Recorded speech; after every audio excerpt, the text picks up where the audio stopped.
Hi everyone, I hope that you're doing so well.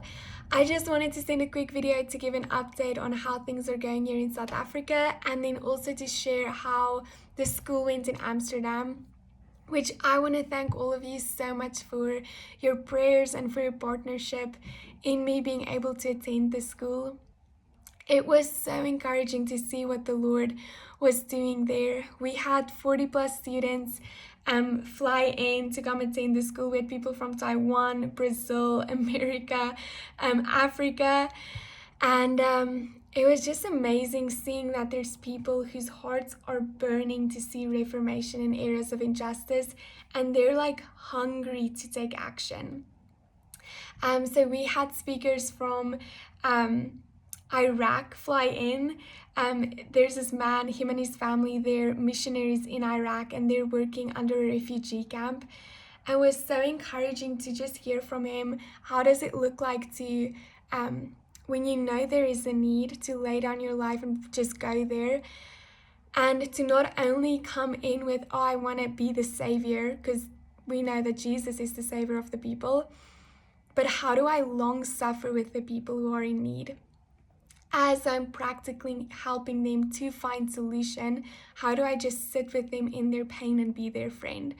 Which I think that was so just key and so powerful, because I think so many times we just want to like go into an area and blow up and just see the change, but we forget that it's real people sitting in front of us. So that was incredible. We also had a woman who has done incredible work in Nigeria come in and just like sharing how does it look like to minister on the front lines?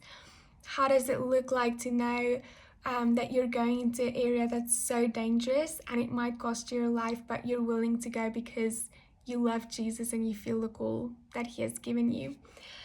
So I have so much just faith that from this school we will see multiple projects be birthed and multiple missionaries be sent out to the front lines. It was so sweet to have my whole Woven team there and to also be able to share the story of Woven, to share practically how it looked like for me when I saw a need in my community and how I took action to meet it. And it was just such a gift. It was also so sweet to be able to visit you guys before the school started.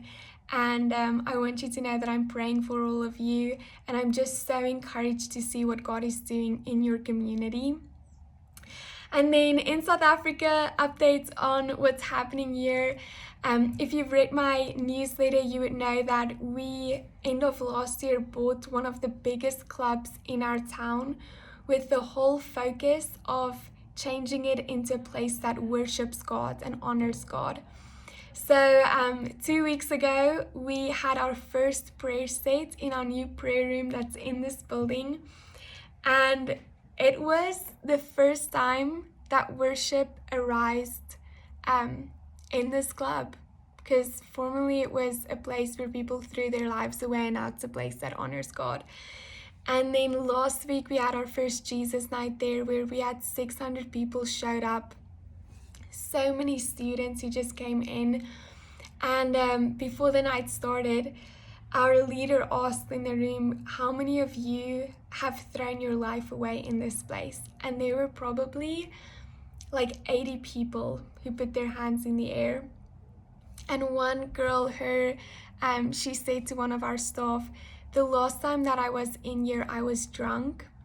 And in that night, last week, she gave her life to the Lord. So it's just so incredible to see what God's doing. And then within Woven, it's going so well. We are now running 3 Bible studies in the area where we're working with the women and the men. And it's been so sweet to see how God is moving, even just among women who really don't want anything to do with us or want to have anything to do with God. So one of the women, she was running away from my team, and then she accidentally ran into a group ministry. And then they just spoke to her and shared the gospel. She ended up going to church. And then she said to them, I just want you to get guys to know that when you see me again, I will run away. And one of my staff said to her, well, just so you know, we have prayer sets every morning in the weekday, so if you're here and you want to go, just call me. So then that Friday, she gave her a call and said, hi, I'm here, I want to come to prayer set. So I ended up picking her up. We took her to our prayer set, and during worship, you could just see she was being so touched by God. So I went up to her and I asked her, what are you feeling? And she just said, I feel God's presence so strongly. And she said, I don't know why I starve myself from this. I know this is where I should be. That morning, she brought 3 of her friends with, and then the next week she brought, they were in total, I think, 8 people. So she brought 7 more people, so it was just multiplying, which was so sweet to see, just how one woman's life is impacting her friends' lives. And then I would love your prayer.